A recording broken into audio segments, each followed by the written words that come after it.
كابتن لو سمحت بعد اذنك. صح. انا عايزك بس تخلي موبايلي ده اهو معاك، لما امي تكلمك بقول لها ان انا كنت بحبها قوي. خد بس كده سيبني عشان خاطري. ايه ده بس، ايه ده بس، صلى على النبي، ايه ده، صلى على النبي، صلى على عشان خاطري النبي، بس. صلى على النبي بس، هو ايه، سيبني بس. ايه ده بس، صلى على النبي، في ايه بس، اقعد، مالك في ايه انت في ايه، انت مالك، سيبني بس صلى على عشان النبي بس، اعصابي بتاعي. ايه ده بس، صلى على النبي، صلى على النبي بس، صلى على النبي. ابويا مش عايز يخليني اتجوز البنت اللي انا بحبها. ابوك مهما يقول برضه، ابوك بيقول لك كلام في الصح، ده ابوك. ربنا اللي عالم بحياتي والله.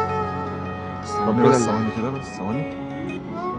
الو، استنى بس يا ابني كده، شو مش هعرف اجيلك النهارده، خلي بالك، لا اقفل الوقت، معلش، انت في ايه، مالك بس، احكي لي في ايه. ابويا والله العظيم طول عمره مخلي حياتي وحشه اهو، عمره ما عمل لي حاجه نفسي فيها ولا عمره. ربنا قال وبالوالدين احسان. يا اخي سيبني، يا اخي سيبني، عايز ارتاح يا ابني، وبعدين وربنا انت ما هترتاح اما تيجي تقابل ربنا كده دلوقتي، انت كده هتستريح، انت كده تبقى عايش في جحيم وعذاب، ايه